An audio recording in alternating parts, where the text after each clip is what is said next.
നമ്മളെ body build ചെയ്യാനും അല്ലെങ്കിൽ നമ്മുടെ മസിൽ മാസ് ഒക്കെ കൂട്ടാൻ വേണ്ടിയിട്ട് ഈ ജിം ട്രെയിനേഴ്സും അതേപോലെ ജിമ്മിൽ വർക്ക് ചെയ്യുന്ന ആളുകളൊക്കെ നമ്മളോട് പറയാറുണ്ട്, അല്ലെങ്കിൽ നമ്മളെ ബോഡി ബിൽഡപ്പ് ചെയ്യാൻ വേണ്ടിയിട്ട് നമ്മളോട് പറയാറുണ്ട് ഡെയിലി എഗ്ഗ് വെച്ച് കഴിക്കണം, അല്ലെങ്കിൽ ഡെയിലി പ്രോട്ടീൻസ് ഭക്ഷണത്തിൽ ഉൾപ്പെടുത്തണം. അതേപോലെ തന്നെ ചില ആളുകൾ ചോദിക്കാറുണ്ട്, ഈ ഡെയിലി മുട്ട കഴിച്ചു കഴിഞ്ഞാൽ നമുക്ക് കൊളസ്ട്രോൾ കൂടുമോ, അതിൻ്റെ അകത്ത് കൊഴുപ്പ് അധികമായിട്ടുള്ളതല്ലേ എന്നൊക്കെ ചോദിക്കാറുണ്ട്.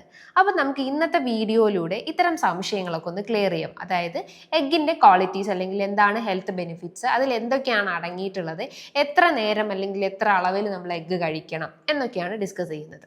ഹായ്, ഞാൻ doctor Juhi Das, QNB health കെയറിലെ ഹോമിയോപ്പതിക് ഫിസിഷ്യനാണ്.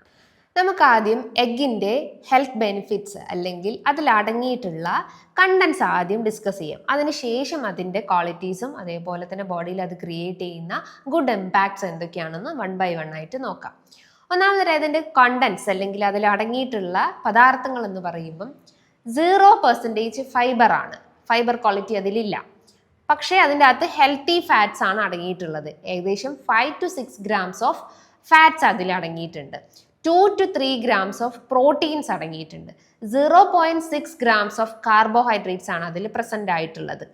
അതേപോലെ തന്നെ അത്യാവശ്യം വൈറ്റമിൻസ് ഇതിൽ പ്രസന്റ് ആയിട്ടുണ്ട്. Especially vitamin D, vitamin B2, B6, B12 പോലത്തെ വൈറ്റമിൻസ് പ്രസന്റ് ആണ്. ഇനിയിപ്പോൾ മൈക്രോ ന്യൂട്രിയൻസ് നോക്കുകയാണെങ്കിൽ കാൽഷ്യം, സിങ്ക്, മെഗ്നീഷ്യം പോലത്തെ ഇത്തരം ഇലക്ട്രോലൈറ്റ്സ് അല്ലെങ്കിൽ മൈക്രോ ന്യൂട്രിയൻസ് അതിൽ പ്രസന്റ് ആണ്. ഇതിന്റെ കലോറിഫിക് വാല്യൂ നോക്കുമ്പം 78% മാത്രമാണ് ഇതിൽ അടങ്ങിയിട്ടുള്ള കലോറി എന്ന് പറയുന്നത്.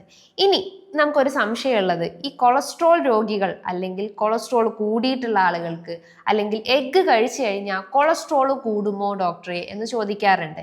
കഴിഞ്ഞ ദിവസം തന്നെ എൻ്റെ ക്ലിനിക്കിലൊക്കെ പേഷ്യൻസ് വന്നിട്ട് അവർക്ക് കൊളസ്ട്രോൾ ജസ്റ്റ് ലിപ്പിഡ് പ്രൊഫൈൽ നോക്കിയപ്പം കൊളസ്ട്രോൾ നല്ല ഹൈ ആണ്. അപ്പം ഞാൻ അവർക്ക് ഡയറ്റ് സജസ്റ്റ് ചെയ്ത് കൊടുത്തു. അപ്പോൾ അവർ ചോദിച്ചൊരു ക്വസ്റ്റ്യൻ ആണിത്, ഈ പറഞ്ഞിട്ടുള്ള കൊളസ്ട്രോൾ കൂടിയിട്ടുള്ള എനിക്ക് ഡെയിലി എഗ്ഗ് കഴിച്ചു കഴിഞ്ഞാൽ പ്രശ്നങ്ങളുണ്ടോ, അല്ലെങ്കിൽ മുട്ടയുടെ വെള്ള മാത്രം കഴിക്കണോ അല്ലെങ്കിൽ മഞ്ഞ അവോയ്ഡ് ചെയ്ത് കഴിക്കണോ എന്നൊക്കെയുള്ള ഡൗട്ട്സ് ഉണ്ട്.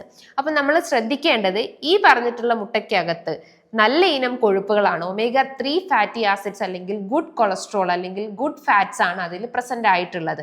നമ്മളിപ്പോൾ ഒരു മുട്ട കഴിക്കുവാണെങ്കിൽ നമ്മുടെ ശരീരത്തിലേക്ക് എൻ്റർ ആവുന്ന കലോറിക് വാല്യൂ അല്ലെങ്കിൽ കൊളസ്ട്രോൾ ലെവൽ എന്ന് പറയുമ്പോൾ 186 മില്ലിഗ്രാംസ് അല്ലെങ്കിൽ മൈക്രോഗ്രാംസ് ഓഫ് കൊളസ്ട്രോൾ ആണ് ബോഡിയിൽ കയറുന്നത്. അപ്പോൾ അത്രയും മൈന്യൂട്ട് ആയിട്ടുള്ള രീതിയിലോ കൊളസ്ട്രോൾ ബോഡിയിൽ എൻ്റർ ആവുന്നുള്ളൂ.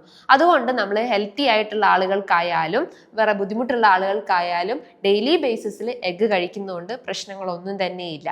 പക്ഷെ നിങ്ങൾ കഴിക്കുന്ന മെത്തേഡുകളാണ് അതിന് ഡിഫറെൻ്റ് ആക്കുന്നത്. മെത്തേഡ്സ് എന്ന് പറയുമ്പോൾ നിങ്ങൾ മുട്ട നന്നായിട്ട് വേവിച്ചിട്ടോ അല്ലെങ്കിൽ ജസ്റ്റ് ബോയിൽ ചെയ്ത് കഴിക്കുന്നത് കൊണ്ട് പ്രശ്നങ്ങളില്ല.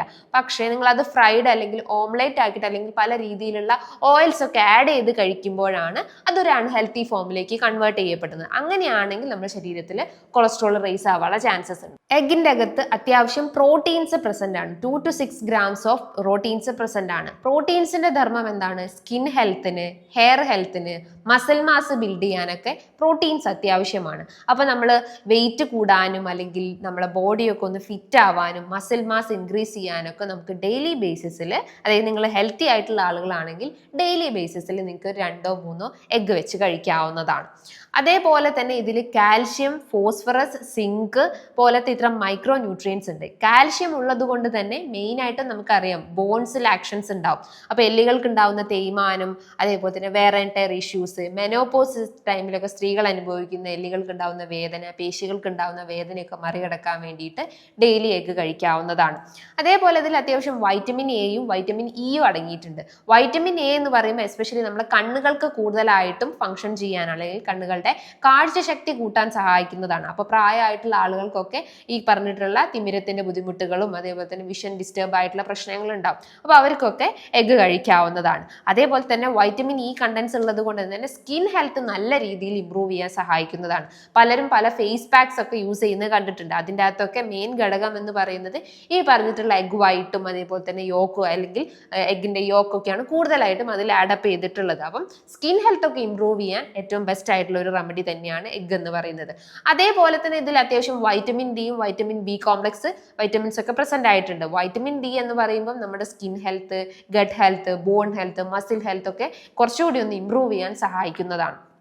വൈറ്റമിൻ ബി കോംപ്ലക്സ് ഉള്ളത് കൊണ്ട് തന്നെ നമ്മുടെ നെർവ് കണ്ടക്ഷൻസ് അല്ലെങ്കിൽ മസിൽ മാസ് ബിൽഡ് ചെയ്യാനും നെർവ് റെഗുലേഷൻസ് കളക്ട് ചെയ്യാനും ഗട്ട് ഹെൽത്ത് ഇംപ്രൂവ് ചെയ്യാനും സഹായിക്കുന്നതാണ്.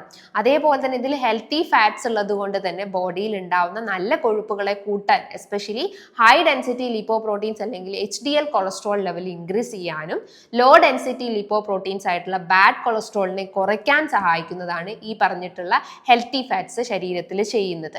അതേപോലെ തന്നെ ഇതിന്റെ കലോറിഫിക് വാല്യൂ വളരെ കുറവാണ്. ഏകദേശം 76% മാത്രമേ ഇതിൽ കലോറിഫിക് വാല്യൂ ഉള്ളൂ. പക്ഷെ നമ്മളെ ബോഡിയിൽ എൻ്റർ ആവുന്നത് ഏകദേശം അതിലും മൈന്യൂട്ട് ആയിട്ടുള്ള 186 മൈക്രോഗ്രാംസ് അല്ലെങ്കിൽ മില്ലിഗ്രാംസ് മാത്രമേ ബോഡിയിലേക്ക് അതിന്റെ കൊളസ്ട്രോൾ ലെവൽ എൻ്റർ ആവുന്നുള്ളൂ.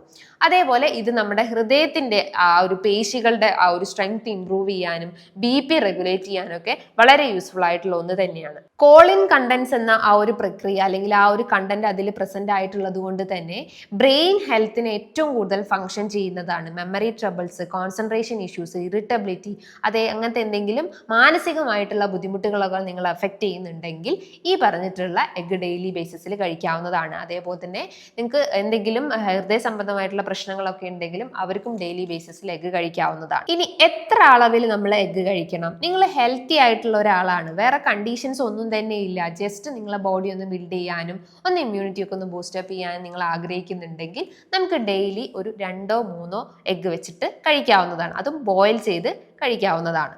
പക്ഷേ നിങ്ങളൊരു അൺഹെൽത്തി കണ്ടീഷൻസ് ഉണ്ടെങ്കിൽ, ലൈക്ക് നിങ്ങൾക്ക് എന്തെങ്കിലും ഡയബറ്റിസ് ഇഷ്യൂസോ അല്ലെങ്കിൽ കൊളസ്ട്രോൾ ഇഷ്യൂസോ അങ്ങനെ എന്തെങ്കിലും ഉണ്ട്, പക്ഷേ നിങ്ങൾ കൃത്യമായിട്ടൊരു ഡയറ്റ് പ്ലാൻ ഒന്നും ഫോളോ ചെയ്യുന്നില്ല, ഒരു ഇംപ്രോപ്പർ ആയിട്ട് അല്ലെങ്കിൽ അൺബാലൻസ്ഡ് ആയിട്ടുള്ള പാറ്റേൺസ് ഫോളോ ചെയ്യുന്ന ആളുകളാണെങ്കിൽ അവർക്ക് ഡെയിലി എന്നുള്ള രീതിയിൽ വേണ്ട, വീക്ക്ലി ഒരു 2-3 എഗ് വെച്ചിട്ടോ കഴിക്കാൻ പാടുള്ളൂ. കാരണം അവർക്ക് ഓൾറെഡി ഈ ഒരു ഇംബാലൻസ് ഉള്ള സ്ഥിതിക്ക് നമ്മൾ ഇത് എക്സ്റ്റേണലി പിന്നെയും കൊടുക്കുമ്പോൾ അതിലൊരു ഇക്വിലിബ്രിയത്തിൽ ഒരു ഇംബാലൻസ് കാണിക്കാനുള്ള ചാൻസസ് ഉണ്ട്. അതേപോലെ തന്നെ ചില ആളുകൾ ചോദിക്കും, ഏത് എഗ്ഗാണ് കൂടുതലായിട്ട് നമ്മൾ പ്രിഫർ ചെയ്യേണ്ടത്? കോഴിമുട്ടയാണോ അല്ലെങ്കിൽ കാടമുട്ടയാണോ താറാവ് മുട്ടയൊക്കെയാണോ നമ്മൾ ഡെയിലി എത്ര അളവിൽ കഴിക്കണം, അല്ലെങ്കിൽ ഏതാണ് കൂടുതൽ ഹെൽത്തി ആയിട്ടുള്ളത്? ഓൾമോസ്റ്റ് 3ലും നോക്കിക്കഴിഞ്ഞാൽ ഹെൽത്തി ആണ്, അല്ലെങ്കിൽ 3ഉം ഹെൽത്തി ആയിട്ടുള്ളത് തന്നെയാണ്. കാരണം പ്രോട്ടീൻസും ഫാറ്റ്സും അതേപോലെ തന്നെ കലോറിഫിക് വാല്യൂ ഓൾമോസ്റ്റ് സെയിം തന്നെയാണ്. പക്ഷെ നമ്മൾ കോഴിമുട്ട കഴിക്കുകയാണെങ്കിൽ ഡെയിലി, അല്ലെങ്കിൽ നിങ്ങൾ ഹെൽത്തി ആയിട്ടുള്ള ആളുകളാണെങ്കിൽ ഡെയിലി ഒരു 1-2 വെച്ചിട്ട് കഴിക്കാവുന്നതാണ്. അതേപോലെ തന്നെ താറാവ് മുട്ട അല്ലെങ്കിൽ കാടമുട്ടയൊക്കെ ആണെങ്കിൽ അതിൻ്റെ ക്വാളിറ്റി അല്ലെങ്കിൽ ക്വാണ്ടിറ്റി വളരെ കുറവായതുകൊണ്ട് തന്നെ ഒരു 4-5 വെച്ചിട്ടൊക്കെ കഴിക്കാവുന്നതാണ്. അപ്പോൾ ഈ ഒരു മെത്തേഡ്സ് അല്ലെങ്കിൽ ഈ പറഞ്ഞിട്ടുള്ള കാര്യങ്ങൾ നിങ്ങൾ കൃത്യമായിട്ട് ലൈഫിൽ കൊണ്ടുവരാൻ ശ്രമിക്കുക, അല്ലെങ്കിൽ ഈ പറഞ്ഞിട്ടുള്ള മെത്തേഡ്സ് ഒക്കെ ഒന്ന് ഫോളോ ചെയ്യാൻ ശ്രമിക്കുക. അപ്പോൾ ഇനി ഹെൽത്തി ആയിട്ടുള്ള ആളുകളാവട്ടെ അൺഹെൽത്തി ആയിട്ടുള്ള ആളുകളാവട്ടെ അവർക്ക് എത്ര രീതിയിൽ കഴിക്കണം എങ്ങനെയാണെന്നൊക്കെ നമുക്ക് ഈ വീഡിയോയിലൂടെ നിങ്ങൾക്ക് മനസ്സിലായെന്ന് ഞാൻ വിശ്വസിക്കുന്നു. ഇനി ഇതുമായി ബന്ധപ്പെട്ട് നിങ്ങൾക്ക് എന്തെങ്കിലും ഡൗട്ട്സ് ഒക്കെ ഉണ്ടെങ്കിൽ താഴെ കാണുന്ന നമ്പറിൽ കോൺടാക്ട് ചെയ്യാവുന്നതാണ്. നല്ലൊരു ഹെൽത്ത് ടോപ്പിക്കുമായി വീണ്ടും കാണാം. താങ്ക്